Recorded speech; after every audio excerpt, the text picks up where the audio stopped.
di berita lah ya, baik di permintaan dari luar struktur maupun dari struktur. Termasuk juga sempat ada dorongan dari ketua-ketua majelis. Majelis Dewan Iya, untuk melaksanakan muktamar dipercepat atau meminta Pak Mardiono mundur. Nah,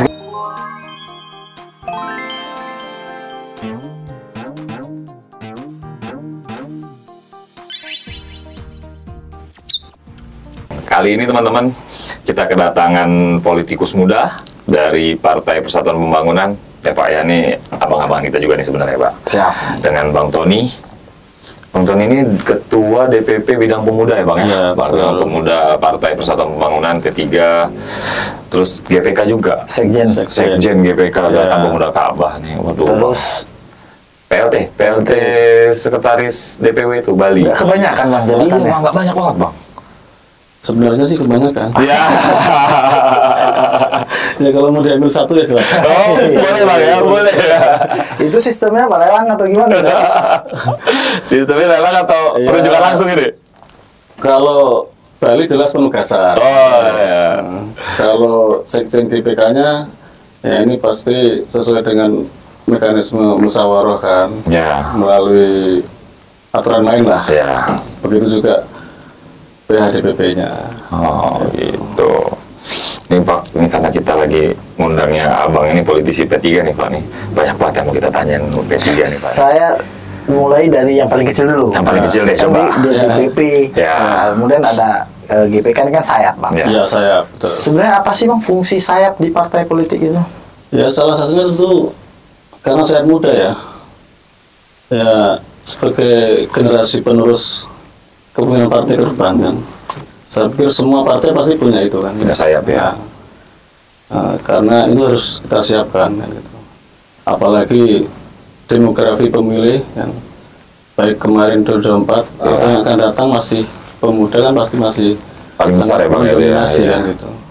Nah ini kan yang belum termaksimalkan menurut saya di P3 sendiri.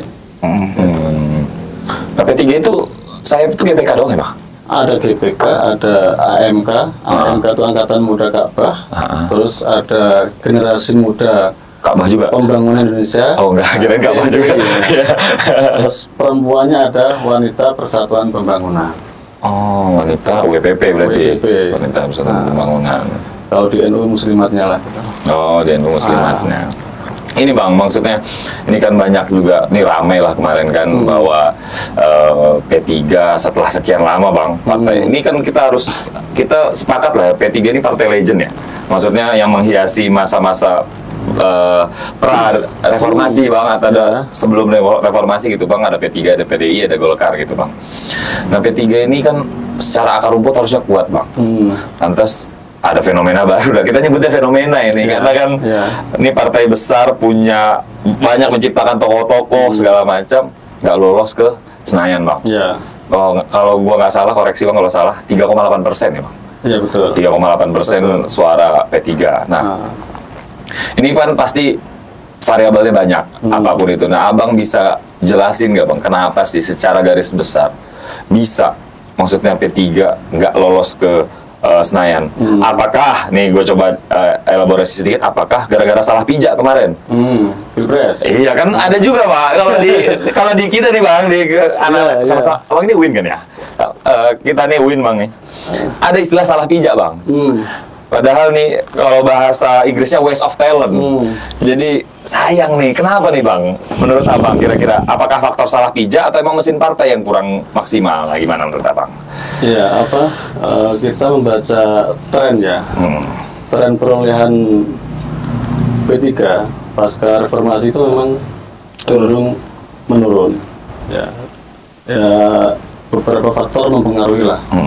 Ada yang bilang karena faktor dinamika internal, ya. Ada yang bilang juga karena faktor eksternal seperti yang disebut salah pijak. Ya memang terutama pada konteks Pilpres 2024, ya, memang selalu memunculkan beberapa kontroversi di internal. Ya. kencengnya yang mulai 2019 dan sekarang ini ya. Waktu itu. Nah, di 2024 juga P3 lebih awal ya menentukan pilihan ke Ganjar. Ganjar Mahfud. Di saat Ya. partai-partai lain belum ada kecuali PDI kan. Niatnya mau nyolong start ya? Rupanya kecolong. Nah, ya dari situ juga kita akui ya muncul beberapa kontroversi di Internal. maupun di basis akar rumput kan. Gitu. Ada yang pro, ada yang kontra. Ada juga apalagi setelah muncul Prabowo Gibran ya. Nah, akhirnya situasi semakin rumit ya. Ya. Ditambah P3 tidak membawa wakilnya. Setidaknya kalau kemarin P3 ada wakilnya Ganjar dari P3 misalnya, Iya. waktu itu Sandiaga Uno atau Ya. kita usulkan kan, ya mungkin situasinya bisa beda. Kan gitu. Itu untuk internal. Internal, ya. ya. Nah, kalau eksternal ya bang? Sementara karena tidak ada perwakilan dari P3 itu wajar lah ya, internal dari akar rumput ada gejolak lah ya, gejolak Bang. kan gitu kan. Apa yang kita perjuangkan kan gitu kan ya. Beda dengan kalau kita ada kader yang perwakilan mewakili. ya. Terus sementara kan partai yang parlemen yang mengusung Ganjar juga cuma dua tuh. Cuma dua, ya. PDI dan P3. Yang dua Nggak ada di parlemen. yang dua nggak ada. Sempat saya ngasih masukan kepada salah satu elit partai waktu itu di saat belum ditetapkan Mahfud nih wakilnya. Ya. Oh ini masih Ganjar doang nih bang ya? Masih Ganjar doang. Iya. Nah waktu itu kan terakhir muncullah isu-isu yang sudah kalau wakilnya Ganjar nanti Mahfud. Saya sempat bilang ke salah satu elit, kalau Mahfud wakilnya, saya meyakini Ganjar kalah. Menarik nih. Kalau Mahfud Nah. wakil, Ganjar kalah. Iya. Oke. Kalah. Berarti kalahnya Ganjar gara-gara Mahfud nih ya. Salah satu variabelnya. Ya.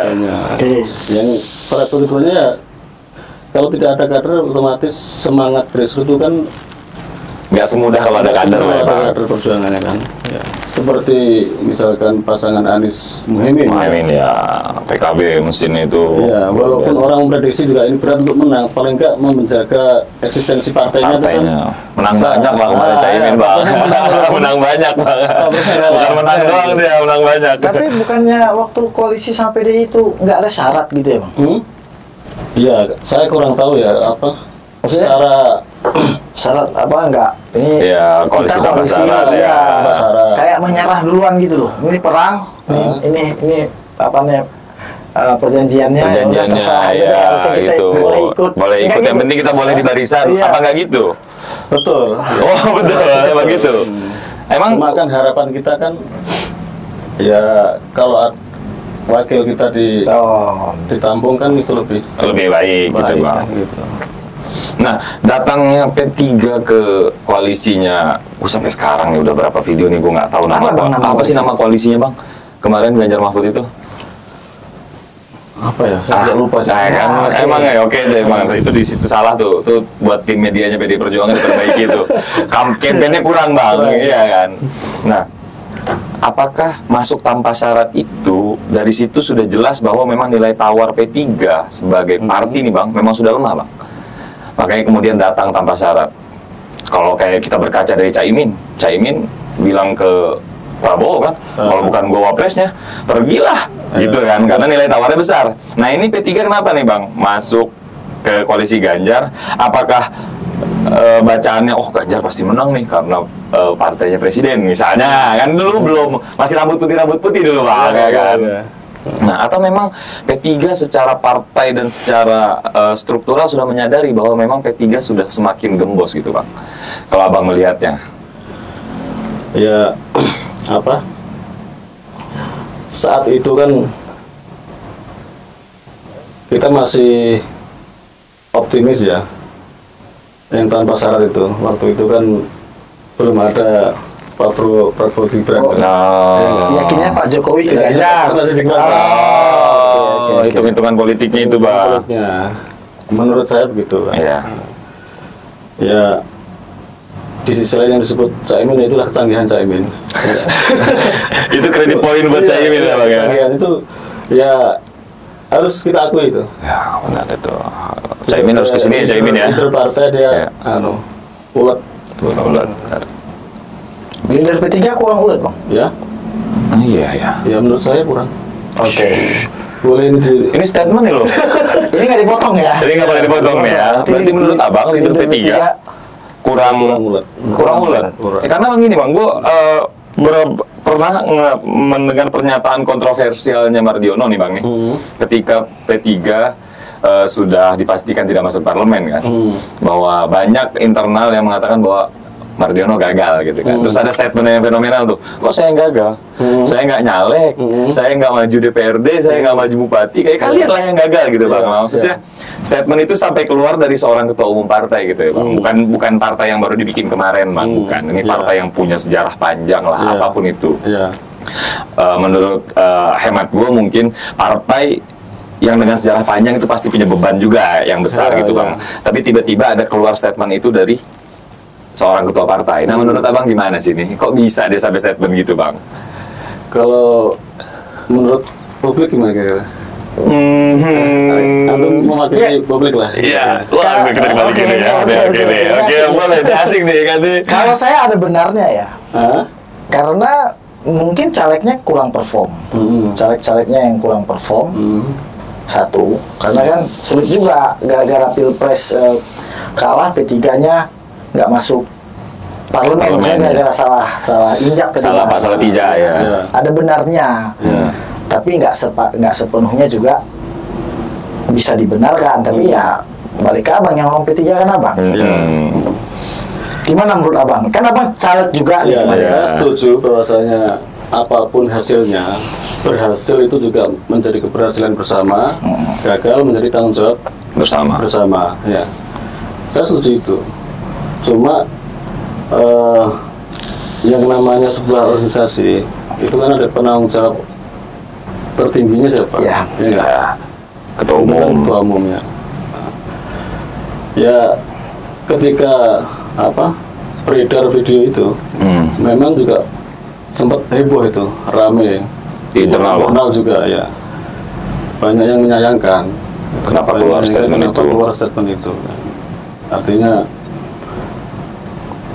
oke lah kalau itu menjadi tanggung jawab bersama, ya nggak pantas juga menurut saya menjadi konsumsi publik gitu bang. Publik itu disampaikan seolah-olah itu kan seolah lempar batu menyalahkan Kalau prajurit. Ya. Kalau Pak Prabowo itu kan pasti yang salah pemimpinnya. Kalau dia Pak Prabowo pasti itu kan dengan gayanya Pak Prabowo. Tapi kan bang gini, di P3 kemarin masuk rising star loh. Kalau di bola tuh Ronaldo atau Messi lah. Tiba-tiba masuk wonderkid itu namanya. Sandiaga Uno. Salahuddin dong, jangan dilupain. Sandiaga Salahuddin Uno. Mantan cawapres. Kemudian juga idolanya Mama.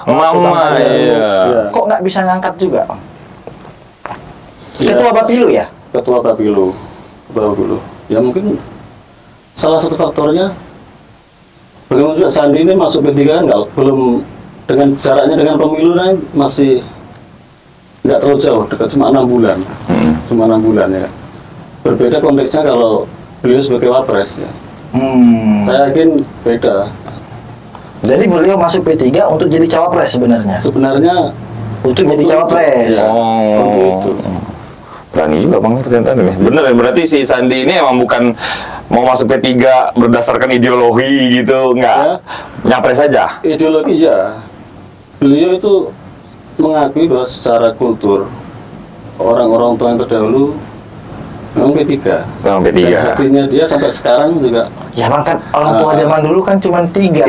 Iya bang, nasionalisnya. Gue cari karya sampai sekarang. Hatinya masih anggota P3 sampai sekarang. Iya masih ada KTA lah ya. Masih ada. Mau ditransfer kemana itu? Beliau mau transfer lagi nggak tuh? Dari Gerindra ke PKS ke P3 gitu. Kembali pribadi. Masih di P3. Tapi gitu bang, adanya hadirnya Mas Sandi walaupun dia tidak jadi capres berarti tidak mengangkat secara elektoral, Bang. Bahwa dia pernah jadi cawapres di 2019, maksud saya kan secara elektoral pasti kan dia apa tuh publik mengenal lah gitu, Bang. Ketua Bapilu pula kan gitu kan. Efeknya nggak signifikan atau memang nggak ada efek, Bang, menurut Abang? Ya ada lah efek, walaupun nggak signifikan, nggak besar kan, pasti ada efek. Mas Sandi. Ya. Atau menurut Abang jangan-jangan Mas Sandinya ngerem nih setelah nggak jadi cawapres? Enggak juga. Oh enggak, tetap gaspol. Beliau aktif juga konsolidasi di hampir semua provinsi dikunjungi. Termasuk waktu itu saya nyalek di Sulawesi Tengah, beliau juga berkunjung ke dapil saya gitu. Ya. Ya mungkin apa ada faktor politik ugal-ugalan yang sekarang tren itu kan? Ya. Apa itu, Bang? Ya. Itu Bang apa? Politik brutal. Nah, Kita nggak ngerti. Gimana nih, Bang? Coba Bang bisa dijelasin ya, Bang. Pembegalan berarti, politik begal membegal. brutal. Sebenarnya money politik segala macam. Ya. Nah itu Abang rasain pas pileg kemarin? Oh jelas. Habis berapa Bang kemarin? Ya. Saya nggak enak lah saya sebutkan. Ya, nggak masalah, Bang. Biar jadi tolak ukur siapa tahu kita mau nyalek, ya kan? Biar kemudian ada pembenaran bahwa politik itu high cost-nya seberapa gitu. Iya. Ya kalau saya nggak banyak lah. Saya bukan politisi yang kaya raya ya. Iya. Tapi pengakuan dari caleg-caleg lain yang finansialnya kuat, rata-rata Jadi 10 miliar tuh banyak yang gagal kan. Itu di dapil Abang. Di dapil saya termasuk iya, di dapil Dapil lain ya. itu kan diakui juga. Iya, memang kos politiknya besar banget apalagi Jakarta. Iya. kenapa Bang bisa semahal itu sekarang? Ya Abang kan pelaku nih kan. Ya. Kalau kita kan ngomong-ngomong gini kita belum pernah nih Iya. turun langsung Iya. gitu-gitu nih. saya juga apa? Ibarat ayam sama telur mana yang Mana yang dulu ya? sulit untuk mengurai itu. Faktanya di lapangan apa? Kita bawa program sebanyak apapun ya. Iya. Di ujung-ujungnya pasti ditanya ada nggak? Siraman rohaninya. Nah lalu nextnya apa Bang? Plan P3 Ya. nih Bang? Ya pasca ini sudah diumumkan KPU dan putusan MK kemarin Iya. gagal. Gagal, ya. Sebenarnya ya banyak tuntutan dari beberapa daerah agar segera melakukan evaluasi kan, evaluasi termasuk juga evaluasi kepemimpinan. Ya mungkin sudah banyak baca di berita lah ya, baik di permintaan dari luar struktur maupun dari struktur. Termasuk juga sempat ada dorongan dari ketua-ketua majelis Majelis Dewan Dewan dulu Iya. untuk untuk melaksanakan muktamar dipercepat atau meminta Pak Mardiono mundur. Nah guys, Itu. ini P3 mau muktamar. muktamar. Ya. Luar biasa itu kali, Pak, atau mempercepat muktamar? Dipercepat. Oh, jadi harusnya 2025 nih. Harusnya 25. Ya. Berarti ini lagi ada upaya penggantian ketua umum P3. Ya. Ada permintaan begitu. Ada permintaan. ini Kan Pak, politis itu, supply Bang. and demand katanya Iya. gitu. Jadi akan ada permintaan, ada penawaran makanya gitu. Faktanya begitu kan, banyak aspirasi yang menyampaikan begitu. Nah, kalau gue sih nggak tahu Bang, kan Abang yang pelaku sebagai Nggak P3 mungkin aja. lah, Ya. Ini Bang, politis ini Bang, gini dia. Rencananya bulan apa Bang? Kalau Ya. kalaupun muktamar dipercepat. Kalau apa sempat beredar surat majelis yang tanggal Iya. 1 Mei itu kan Mhm. dikasih deadline Agustus ya, dipercepat atau Agustus 2024 Ya. atau mundur. Di situ ada, sudah baca kan Saya sudah baca, Bang. Yang beredar ada yang tentang itu. Cuma juga memang ada, kita tidak menampik ada aspirasi lain yang ingin bertahan sampai 2025. Nah, internal sendiri gimana Bang? Maksudnya kan berarti kan ada, kalau boleh lah kita sempitkan bahwa ada pecah kongsi di dalam nih. Di dalam ada faksi-faksi yang menginginkan terus sampai 2025, ada yang menginginkan mempercepat muktamar Bang. Pasti kan garis besarnya kan ngerasa bahwa Mardiano gagal lah kasarnya gitu bang. Nah kalau Mardiano gagal, nah abang melihatnya di 2024 nih kemungkinan muktamar nih lebih mungkin di 2024 atau 2025 bang, melihat realitas politik internal deh P3 hari ini. Ya dua-duanya masih mungkin, ya nggak? Dua-duanya masih mungkin karena emang belum ada keputusan secara resmi dari partai secara resmi kapan akan dilaksanakan muktamar kan. Ya kalau memang mengacu pada priorisasi ya memang habisnya 2025 ya. Cuma kan kemungkinan untuk maju atau mundur ya itu dua-duanya masih mungkin dan ada ruang itu kan, gitu. Ada ruang itu. Mungkin udah gagal bang. Mardiano kan udah gagal, nggak masuk kan. Kalau gua salah tolong dikoreksi. Partai yang udah keluar dari parlemen tuh nggak ada yang bounce back untuk balik ke parlemen bang. Gitu ya. Sejarah politik Indonesia ya bang ya. Nah ngapain dipertahankan lagi bang? Ngapain dipertahankan lagi? Kenapa nggak diburu-buruin aja? Yang bersangkutan kan masih mau bertahan. Oh gitu ya kan. Siapa bang yang bisa ngegantiin Bang? Sosoknya lah gitu bang. Yang udah beredar nih nama-namanya. Udah beredar. Ya kalau apa dari internal kan sesuai aturan ADRT partai memang mengharuskan kader kan sesuai dengan ADRT yang sekarang hasil muktamar 2020 ya. Muktamar ke-9 harus internal ya, saya pikir kader internal banyak lah yang masa belum ada yang beredar sih? Ya? Kan udah ada wacana penggantian ketum, masa belum ada sih bang? Pasti udah ada yang mulai memancing-mancing di air keruh itu pasti ada lah. Kalau yang mengajukan nama memang belum, masih malu-malu lah mereka. Oh masih malu-malu. Tapi ya karena kan gelanggangannya belum dibuka. Enggak, yang mengajukan belum, yang udah diajukan. Kalau yang udah disokong-sokong nih bang, yang udah disebut-sebut, yang pernah muncul di media segala macam. Iya. Sudah baca kan? Ada. Belum. Sempet? Belum baca saya bang. Yang pengen dengar dari abang saya. Ya, yang pernah disebut-sebut ada mantan ketua umum yang dulu itu Pak Suharto Monoarfa. Oke, terus ada juga apa Romahur Muzi. Romahur Muzi ya. Cuma saya belum pernah mendengar kesedihan beliau semuanya. Nah, itu yang muncul di publik kan gitu. Juga ada juga misalkan wakil ketua umum Amir Uskara sendiri ya. Wakilnya Pak Mardiano hari ini. Ada juga Gus Yassin yang kalau ketua DPP bidang pemuda mau maju jadi ketua umum juga? Oh enggak lah. Oh enggak ya. Kita tetap mengabdi ya. Enggak, ini bagian dari malu-malu atau gimana? Iya. Ukur diri lagi. Ya ukur diri. Karena kan mungkin bang, mungkin P3 dicap partai dalam tanda petik kolot mungkin bang, karena kan belum sejauh ini kan tidak ada politisi-politisi muda dari P3 yang kemudian menghiasi cakrawala politik kita nih bang nih. Hari ini nih nggak ada yang kemudian jadi tokoh Islam muda representasi P3 gitu bang.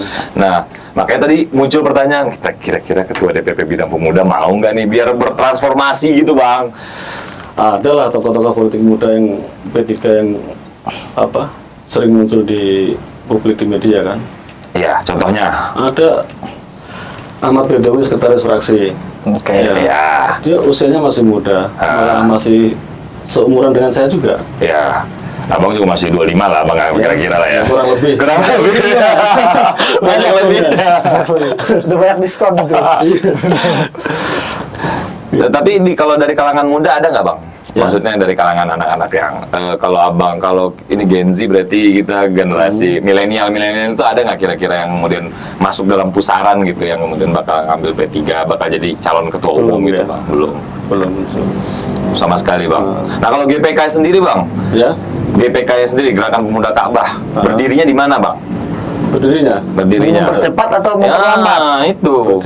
Sayap soalnya nih. Di bawah garis anggaran dasar dan anggaran rumah tangga. Tapi kalau kita lihat sekjennya salah satu inisiator mempercepat GPK mempercepat. Saya bilang saya inisiator. Oh, enggak inisiator. Abang cuma ini doang. Ya. gosok-gosok aja gitu. Tidak. Jadi membaca realitas yang gitu. Enggak, ini Bang gabung ke kabinetnya Pak Prabowo atau nggak bergabung kira-kira Bang? Sampai saat ini belum ada pernyataan resmi dari pimpinan partai ya, mau berlabuh kemana. Ya. Cuma beberapa permintaan ya, atau usulan saran sudah banyak. Jangan salah pijak lagi gitu maksudnya. Termasuk Pak Sandiaga Uno sendiri juga pernah menyarankan supaya bergabung 02. Saya sendiri juga pernah selaku Sekjen GBK waktu itu menyarankan juga supaya bergabung ke Koalisi Indonesia Maju ya. Betul. Berarti pengennya bergabung. Pengennya begitu. Belum, udah ditawarin atau belum Bang? Ya? Udah ditawarin atau belum? Kalau itu urusannya Ya rumor lah. Di sini kan kita mau ngorek-ngorek dikit rumor-rumornya gitu lah. Kalau rumor-rumornya sebenarnya sebelum Pilpres dulu sudah ada tawaran untuk bergabung. Cuma ini kan kewenangannya bukan kewenangan saya kan ya. Kewenangan partai. Jadi karena mungkin yang punya kewenangan ini menurut Abang salah mengambil keputusan, jadi harus dipercepat muktamarnya gitu Bang. Jadi harus diganti jajaran-jajarannya gitu. Ya politik nggak ada salah benar menurut saya. Ya oke, maksudnya idealnya lah Bang. Nggak ada kalah dan menang lah. Enggak ada yang kalah Bang kalau kita juara 2 Bang. Kalau kita nggak ada yang kalah, kita juara 2. Ganjar Mahfud kan juara 3 kok. Juara 3. Pak Prabowo juara 2. Anies. Juara 3. Ganjar Bang. Menang semua berarti. Menang semua Bang. Juara 1, juara 2, juara 3 gitu. Jadi nggak ada istilah kalah. Tapi Bang, atau jangan-jangan mempercepat atau mempertahankan status di soal muktamar ya, mempercepat atau di 2024 atau di 2025 ada urusannya dengan pilkada, ada urusan soal tanda tangan rekomendasi. Oh ya, artinya dipercepat maupun tetap di 2025 ya dua-duanya punya argumentasi kan. Kalau yang dipercepat ya, kita juga membaca persiapan tahapan Pilkada. pemilu 2009. Oke. Ya, tahapan pemilu 2009 yang apa? Ini tantangannya kan pasti jauh lebih berat, apalagi kalau ketika nggak di parlemen nggak lolos PT ya. Kita akan menghadapi verifikasi faktual kan. Ya benar. Muktamar 2025 konsolidasi dilanjut dengan konsolidasi tingkat wilayah ya. 2026 paling tidak memakan waktu setengah tahun paling cepat kalau lancar ya. Selanjutnya baru tingkat cabang kabupaten kota juga sama paling cepat butuh waktu setengah tahun. 2026 1 tahun ya. Kalau normal ya, baru selesai tingkat kabupaten kota. Belum menyusun penataan organisasi tingkat kecamatan. 2027 sudah dihadapkan dengan persiapan pendaftaran partai politik ya. Nah, di sini tantangan kita ada menghadapi verifikasi faktual. Kalau yang sudah lolos parlemen kan tinggal ya nyantai-nyantai administrasi aja ya. kan. Nah, jadi pilkada nggak dipikirin Bang? Pilkada penting. Bukankah itu konsolidasi awal tuh? Ya? Kan bisa jadi konsolidasi awal. Oh iya. Sebenarnya muktamar dipercepat itu juga tidak akan mengganggu konsolidasi pilkada. Enggak kan gini. Kalau pilkada digelar Agustus sebelum pendaftaran calon, artinya kan muktamar dipercepat menjadi Agustus. Itu kan apalagi sebelum pendaftaran calon gubernur dan bupati. Itu kan nanti yang tanda tangan rekomendasinya ketua umum baru dong. Ketua umum baru, betul. Nah, ini di mana tuh, Pak? Bukan, ini maksudnya ada hubungannya nggak gitu, ada kaitannya nggak dengan pilkada, bahwa mungkin di bawah ini ada yang merasa susah nih dapat rekom dari ketum yang ini nih, kita gitu, ganti aja lah, biar dapat rekom gitu. Enggak lah, semua proses yang sudah dijalankan ya. Ini kan sudah ada pakemnya tuh. Ada aturan mainnya, ada peraturan organisasinya PO Pilkada dan macam. Sudah ada pakemnya. Semua proses yang sudah dilalui tinggal dilanjutkan aja. Tapi kan kalau bisa muktamar dipercepat, ya bicara ADRT kan digodoknya di muktamar juga bang. Aturan-aturan tadi, maksudnya aturan-aturan itu bisa dirubah di muktamar. Nah, siapa tahu barangkali ya kan percepatan muktamar ini ada hubungannya dengan pilkada, ngerasa kayak oh ini kayaknya mau salah pijak lagi nih gitu loh bang. Enggak lah, ini murni untuk evaluasi organisasi. Karena kan P3 di PT-nya memang nggak lewat parliamentaritas, tapi kan di beberapa provinsi P3 kuat, kursi-kursi di DPRD-nya kuat. Dari provinsi kabupatennya masih kuat. Nah itu kan masih bisa ikut berkompetisi lah di pilkada. Tapi itu benar, ada harus mengutamakan kader sendiri untuk maju, bang. Oh iya, berdasarkan ADRT. Betul. Ya karena gini ya, tumbuhan terakhir kita kan tinggal itu ya. Iya. Di saat peluang kabinet mungkin kecil ya. Kalaupun dapat ya tipis-tipis lah. Terus DPR RI nggak punya ya harapannya tinggal kepala daerah. Komitmen kepala daerah ini yang harus kita perkuat melalui pilkada. Karena pilkada ini penting dan tidak boleh diganggu gugat apapun kondisi situasi internal partai yang akan terjadi nanti. Nah ini itu komitmen kuat kami, tidak akan mengutik-utik soal itu. Bahkan pilkada menjadi landasan utama untuk menopang elektoral partai di 2029. Rencana di calon gubernur provinsi mana aja bang? Ya?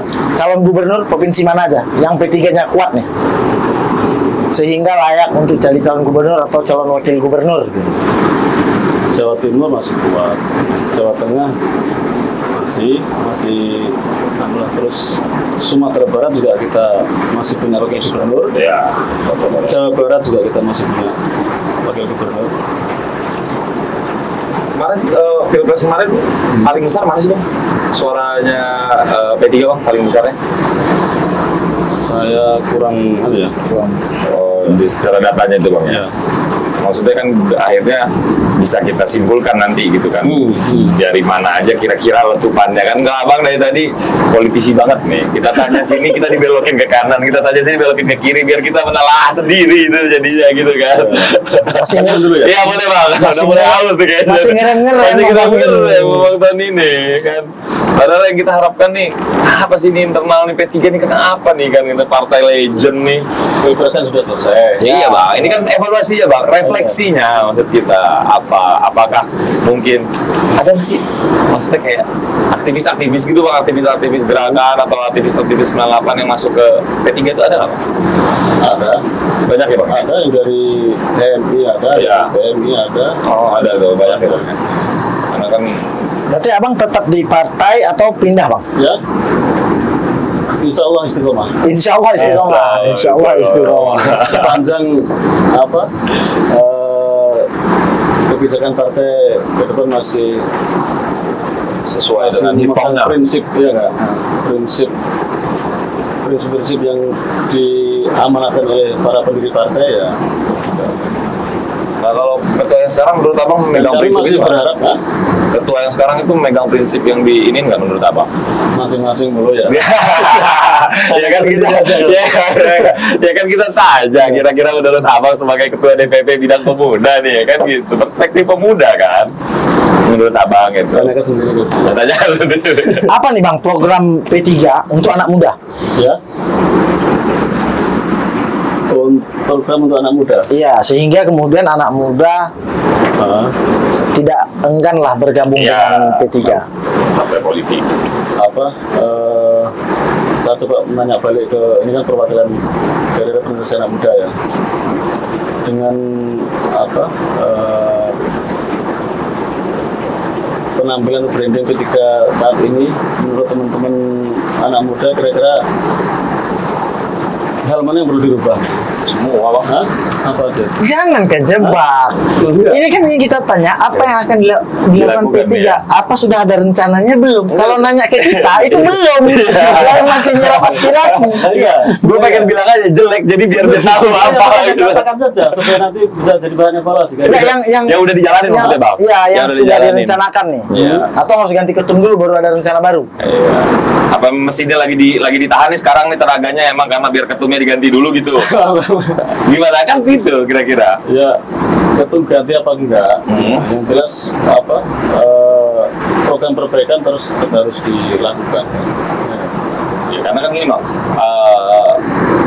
kita katanya sebentar lagi menghadapi bonus demografi gitu kan bang, bahwa partisipasi anak muda dalam politik ini secara secara kurvanya naik kan memang bang, yang tadinya anak-anak muda Gen Z ini apolitis, minimal dia sudah mulai mengenal politik hari ini, sudah mulai mau tahu tentang politik. Nah, P3 melihat fenomena ini bagaimana bang? Biar kemudian bisa mencakup nih, ada beberapa bagian yang bisa gua ambil nih yang kemudian bisa masuk ke P3 dan mendongkrak suara partai. Nah, P3 ngelihat ini gimana bang? Ya memang mau nggak mau kita memang harus membuka diri bagi siapapun, ya kan? Membuka diri bagi siapapun yang ingin mengabdikan diri di partai, terutama anak muda, memberikan peluang seluas-luasnya kepada anak muda yang memiliki kapasitas ya untuk bergabung di P3 dan menempati posisi-posisi Krusial lah. ya krusial di struktur partai. Iya. Dan ini sudah kita mulai sebenarnya sejak periode kemarin. Pendistribusian kader-kader muda itu udah ada bang? Iya ada. Jadi apa? Ketua DPW atau sekretaris pengurus wilayah, pengurus cabang sudah banyak sebenarnya yang diduduki oleh usia-usia masih relatif di bawah 40 tahun. Tapi kalau DPP pasti jarang. Sebenarnya juga banyak ya. Udah mulai banyak. Udah hampir 50% lebih malah anak-anak muda. Bang, secara grassroots, ini kan P3 partai Islam ya. Dia ini abangan atau tradisional sebenarnya? Secara kultur tradisional. Secara kultur Iya, tradisional. tradisional. Singgungannya sama PKB berarti? Ya mirip dengan PKB. Ya, Yang membedakan apa bang? ya secara kultur kita hampir sama kan, terutama di Jawa Iya. pasti berebutnya basis NO ya nggak? Ya. Ya. Kalau di luar Jawa nggak begitu apa Nggak begitu kencang lah. kencang. Iya. Beberapa daerah di luar Jawa tuh banyak koalisi P3 PKB. Enggak, maksudnya enggak pengen merubah. Tetap mau di tradisional atau karena Ya, pemilu harus ada perubahan, harus ada penyesuaian. udah pengen geser ke abangan nih. penyesuaian bongkar. Enggak. Maksudnya harus mengikuti perubahan Harus zaman. relevan ya bang ya. Masih relevan nggak sih, Tanpa Bang? meninggalkan basis-basis kultur tradisional. Nggak, politik Islam dalam tanda kutip itu masih relevan nggak untuk diterapkan hari ini Di Indonesia, Mm-mm. ya pasti relevan dong. Mayoritas penduduknya Muslim.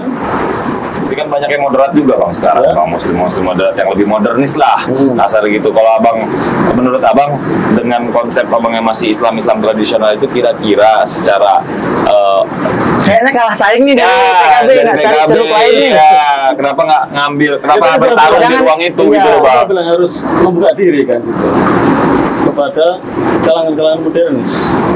Tapi bukan itu berarti dicap abangan enggak. Oh, enggak. Ya. Ya, ngerinya nih jadi BlackBerry lawan Android. Tiga ini BlackBerry. Tiga ini BlackBerry ya kan, haram akhirnya kan Haram. gitu kan. Ketika hijau ya kan. Iya. Kalau balik pindah abangan berarti Keren. terlalu keras. Terlalu keras. Itu bang, berarti abang melihat ke depannya sektor mana bang yang paling harus diperbaiki dari sisi pengkaderan atau dari sisi apapun di P3 bang untuk yang menatap 2029 lah, yang abang bilang tadi banyak verifikasi faktual yang tadi. Nah menurut abang hari ini bagian mana yang selain ketua umum ya, karena dari tadi ketua umum abang ngeles terus, bagian mana yang harus diperbaiki dari P3 secara partai gitu? Pertama ya dari sisi internal ya kita harus siap sama-sama melakukan evaluasi diri di semua tingkatan. Di semua tingkatan. Tidak hanya pusat, daerah juga harus siap untuk melakukan evaluasi, ya. Untuk melakukan berani melakukan perubahan-perubahan yang gebrakan gitu lah. Contohnya apa? Iya bang. Ya. Contohnya gebrakan apa? Apakah harus membuka diri seluas-luasnya kalau memang ya memang segmen Islam ini sempit bang. Kalau menurut gua ya, ini pandangan gua, segmen Islam ini sempit. Nggak mungkin orang Kristen bisa masuk nih dengan kultur kita ya, dengan kultur Islam. Tapi bukannya pernah ada caleg non Muslim kan? ada. Di P3. Iya, caleg kan, caleg kendaraan lah. Memang di P3 itu di Indonesia Timur banyak. Semua partai saya pikir begitu. Iya. PKB juga. Betul. Ya, karena memang dan politik Islam itu bukan berarti menutup diri bagi non Muslim. Iya. Yang lebih tepat mungkin Islami. Islami. Iya, Islami. Islam itu kan apa? Menerima semuanya, membawa rahmat bagi alamnya, rahmat lil alamin. Makanya Islam juga tidak pernah, politik Islam tidak pernah bermusuhan dengan hal-hal yang di luar dianggap tidak seakidah lah. Nah tapi kan gini bang, berarti kita ambil deh studi komparasinya. Ada PKS yang ceruknya Islam memang ya, ada PKS, ada PKB, ada P3. Tiga partai ini ya, tiga partai yang kita masukin ke dalam arenanya. PKS lolos 8% ya kalau nggak salah Pak ya, kemarin 8%. PKB 10, P3 nggak lolos. Kenapa bang? Sama-sama ceruk Islam nih. Ini kita bicara bukan soal lain, tapi soal ceruknya nih. Ceruknya dia. Soal basis pemilih. Basis pemilih. Kenapa bang? Apa persoalannya gitu menurut gua? Kalah dari PKB. Persoalannya yang tadi, yang apa? Politik brutal tadi ya. Karena memang sekarang memang konteks politik pemilu saat ini kita jualan ideologi itu udah nggak cukup. Ya, kita jualan ideologi itu udah nggak cukup. Berarti gini, oke. Nah, bukan berarti ideologi harus kita tinggalkan, tapi harus ada pendukung-pendukung lainnya kan gitu. Di antaranya juga finansial dan lain-lain. Berarti caleg PKB lebih banyak uangnya dari caleg P3 nih? Sepertinya begitu. Berarti caleg P3 yang kepilih di 2019 nggak pinter cari duitnya kan gitu. Enggak, P3 ini ada caleg-caleg yang terpilih, teman kemudian nggak bisa dilantik. Nggak di 2019. Di 2019 calegnya nggak pinter cari duit buat di 2024 kan gitu. Kalau misalnya memang kalau gua coba tafsirkan apa yang abang bilang tadi, berarti dari ceruk tadi kenapa pada P3 yang kalah, Islam ini diambil oleh PKS dan PKB, berarti faktornya pure finansial, ya, pure politik uang. Ya. Tapi faktor utama ya. Salah satu faktor. Tapi faktor utama itu kan menjadi hal konsumsi publik itu. Ya. Salah satu faktor. Berarti nggak bisa dilawan itu bang? Apa? Faktor itu nggak bisa dilawan. Saat ini memang sulit untuk dilawan. Masih sulit untuk dilawan. Dan apa, harus ada komitmen bersama ya dari seluruh apa jajaran ya. Untuk gimana apa membendung politik yang semakin gila, semakin pragmatis. Oke. Saya pikir kalau ditanya semua partai pasti sepakat bahwasanya merasakan hal itu kan. Terlalu mahal ya? Nah, terlalu mahal ongkos politiknya. Kalau buat yang menang sih enggak. Buat yang menang ya. Kalau buat yang kalah ya. Kalau buat yang kalah ya bang. Kalau buat yang menang enggak bang. Kalau yang menang enggak biasa aja gitu. Kalau buat yang kalah masih berdarah-darah, udah bleeding ini gitu. Biasa aja, kapan lagi rakyat diperhatikan gitu. Tapi gini deh bang, ini kan sudah di penghujung nih kan, penghujung waktu kita. Ya benar. Apa harapan abang? Kita sih berharap banget P3 bisa Coach back ya. Iya, Iya. bisa back lagi lah kan. Ya, betul. Di situ masih ada nggak tuh Masumi, Perti di situ, MI, Perti, kemudian masih ada unsur-unsur itu, Masih ada. unsur 4 penggabungan Masih ada. Pak Soeharto masih. Iya. Nah, apa harapan abang P3 ke depan dan anak muda ke depan sebagai closing statement lah? Ya. Ya, tentu hasil ini memang menimbulkan kecewaan banyak orang, ya. Terutama dari 5 juta pemilih ya, 5 juta yang memikirkan aspirasinya di P3. Dan harapan saya mudah-mudahan di pemilu yang akan datang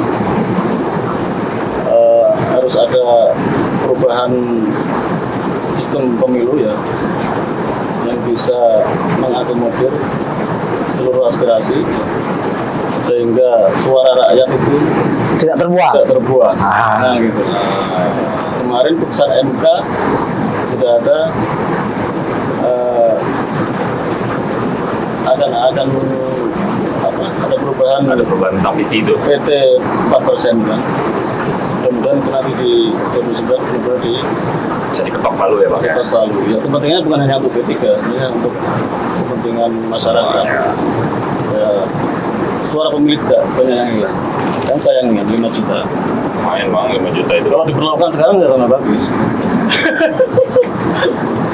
Nah, kalau untuk anak mudanya gimana bang? Iya. Apa harapan abang? Ini kan gini, karena IDN